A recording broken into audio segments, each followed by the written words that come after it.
नमस्कार, मी गीता फॅशन या चॅनलमध्ये आपलं स्वागत आहे। तर आज मी तुम्हाला परफेक्ट शोल्डर कशी जोडायची ते दाखवणार आहे आणि पाइपिंग दाखवणार आहे। तर शोल्डर जोडण्यापूर्वी काय काळजी घ्यायची बघा, फिटिंगच्या साइडनी हे एकसारखी उंची आहे का ते चेक करून मग आपण शोल्डर एकावर एक ठेवून बरोबर बसत असेल तर जॉइन करायचे, अदरवाइज कमी जास्त पडत असेल तर एकसारखी करून मग जॉइन करायचे। याच पद्धतीने बघा आपल्याला दुसऱ्या बाजूची पण पार्ट चेक करून घ्यायचं आहे। इथे बघा ही फिटिंगच्या साइडची कमरेकडची बाजू आणि मुंड्याकडची बाजू ही दोन्ही मागच्या पुढच्या भागाची एकसारखी आली पाहिजे आणि शोल्डरवर शोल्डर ठेवून बघायचं। तर आता बघा माझी पुढची साइड जरा उंच येते, मोठी येते, तर मी थोडीशी छाटून घेतली आहे आणि एकसारखी करून घ्यायची उंची। आता जिथे जिथे एक्स्ट्रा कापड दिसेल तिथे तिथे कट करायचं आहे, बिनधास्तपणे घाबरायचं नाही, कारण त्याशिवाय फिनिशिंगमध्ये ब्लाऊज दिसत नाही। आता इथे बघा मुंड्याचा आकार आपल्याला व्यवस्थित दिसत नाही आहे, तर मी आत ओढून घेतले, व्यवस्थित झाला मुंड्याचा आकार, पण पाठीमागचा ब्लाऊजचा पार्ट बाहेर आला होता तो पण मी छाटून घेतलेला आहे। आता कसा मुंडा दिसतोय बघा, अशा पद्धतीने व्यवस्थित सगळं घेऊन मगच शोल्डर जॉइन करायची।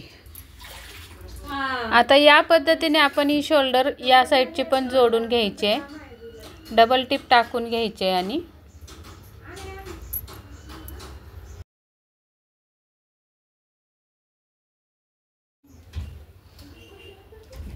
आता याच्यानंतर हे उघडून घ्यायचं आहे आणि शोल्डरवर बघायचं आहे मुंड्याचा आकार पण व्यवस्थित आहे का आणि गळ्याचा आकार पण बघायचा आहे। कमी जास्त जर असेल तर अशी पट्टी घेऊन व्यवस्थित एका रेषेत ठेवून एका रेषेत आकार करून घ्यायचा आहे आणि तेवढा कट मारायचा आहे। म्हणजे काय होणार आहे, आपली बाही पण व्यवस्थित बसणार आहे आणि पाइपिंग पण व्यवस्थित बसणार आहे। या पद्धतीने दुसरी बाजू पण चेक करून घ्यायची,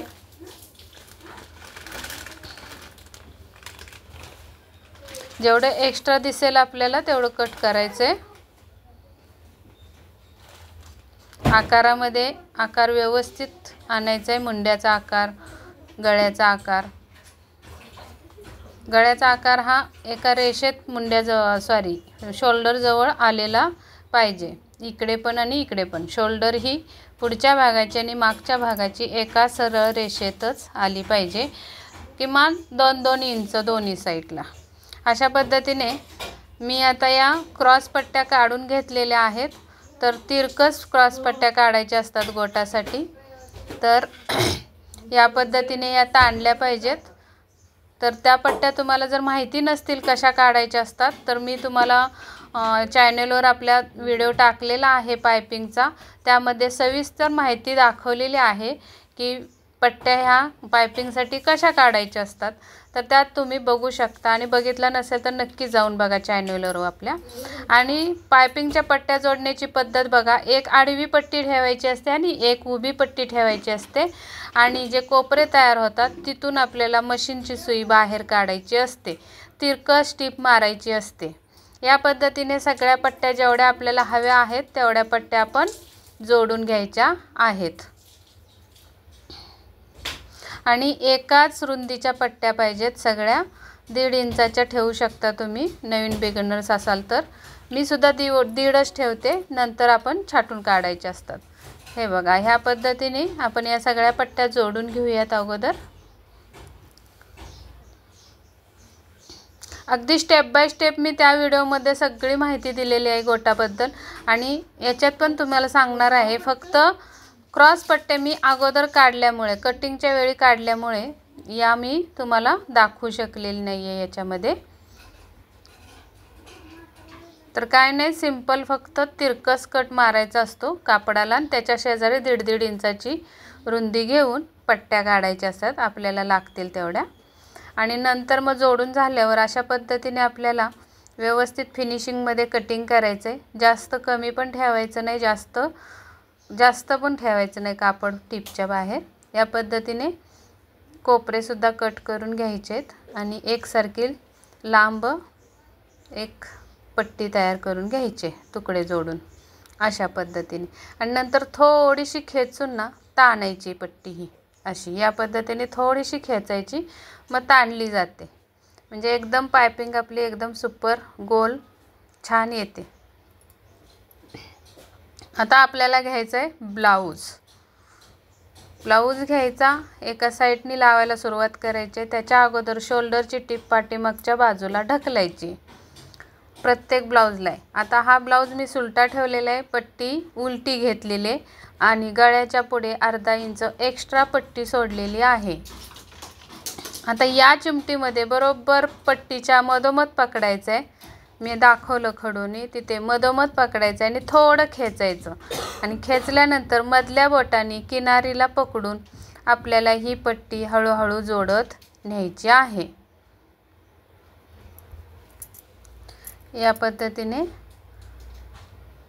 पट्टी जोडायची आहे, कुठेही जास्त खेचायची नाही. या पद्धतीने आपल्याला सगळीकडे हळूहळू खेचत पट्टी लावून घ्यायची. जेवढं मार्जिन आपण ठेवलेलं असतं अर्धा इंचाला एक रेघ कमी, तेवढ्या जागेवरच टीप मारायची आहे. परत बघा इथे शोल्डरच्या इथे ती टीप आपल्याला पाठीमागच्या भागाला टाकायची आहे, शोल्डर जोडलेली. अशा पद्धतीने हळूहळू ब्लाऊज अजिबात खेचायचा नाही आहे खालून, फक्त पट्टी हातातली आपल्या खेचायची. आणि राऊंडच्या इथे जिथे जिथे आपल्याला गळ्याचा राऊंड येतो तिथे आपल्याला थोडी जास्त पट्टी खेचायची. म्हणजे काय होतं, राऊंडच्या इथे जास्त क्रॉस झालेला असतो ब्लाऊज आणि त्यामुळे गळा सैल पडून आपला गळा उतरू शकतो खांद्यावरून. म्हणून राऊंडच्या इथे जरा जास्त खेचायचं असतं आणि शोल्डरच्या इथे थोडं जास्त खेचायचं. एवढ्या ठिकाणी जास्त पट्टी खेचत पट्टी पूर्ण जोडून घ्यायची.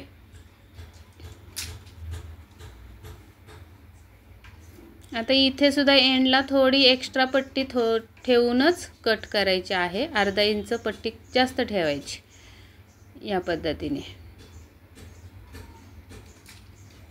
आता याच्यानंतर पूर्ण पट्टीवर असं नख मारून घ्यायचं आहे ब्लाऊजला, गळ्याला.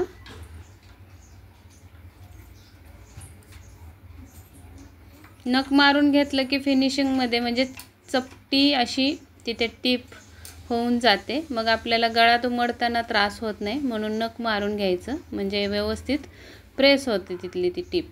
आणि आता एक्स्ट्रा जे कापड सोडलं होतं ते अशी दुमड आतल्या साईडला टाकून इकडून एक अर्धा इंचाची दुमड करून टोटल अर्ध्या इंचाची पट्टी ही आपल्याला तयार करून मधोमध इथून टीप मारून घ्यायचे. जिथे मी खडूचं मार्क केलं तिथून आपल्याला टीप मारत मारत अख्ख्या पट्टीला असं करायचं. आता मात्र पट्टी अजिबात खेचायची नाही आहे. न खेचता फक्त दुमड टाकत टाकत अख्ख्या पट्टीला टीप मारून घ्यायची.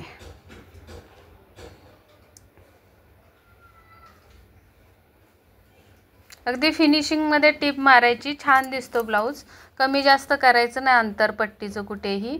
अर्ध्या इंचाची तर पूर्ण शेवटपर्यंत अर्ध्या इंचाचीच पट्टी दिसली पाहिजे. अशा पद्धतीने टीप मारायला शिका तुम्ही, म्हणजे ब्लाऊज एकदम फिनिशिंगमध्ये दिसतो.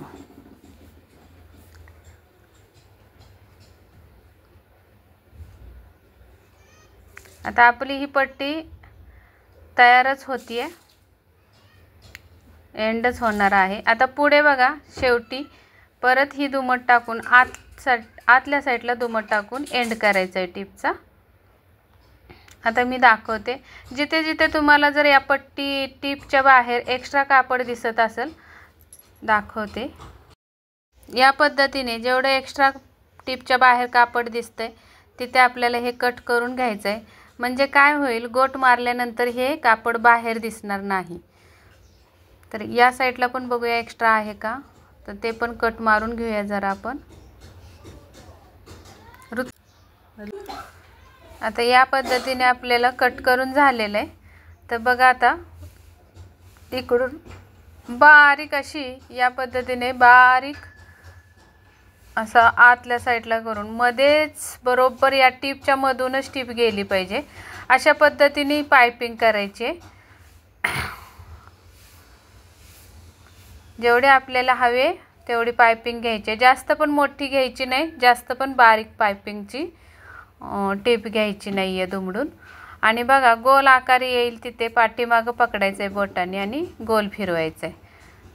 आणि ब्लाऊज सरळ झाला, गळा जिथे सरळ येईल तिथे सरळ न खेचता ओढायचं आहे. फक्त गोलाकार जिथे येईल तिथे पाठीमागं बोट लावून गोलाकारमध्ये खेचून ओढायचं आहे. या पद्धतीने तुम्ही गोट जर लावलात तर एकदम परफेक्ट गोट, न उलटणारा, गोल चपटा न होणारा, अशा पद्धतीने गोट तुमचा तयार होणार आहे. तर संपूर्ण व्हिडिओ बघा पूर्ण. तर व्हिडिओ कसा पूर्ण करते पायपिंग ते बघा. आता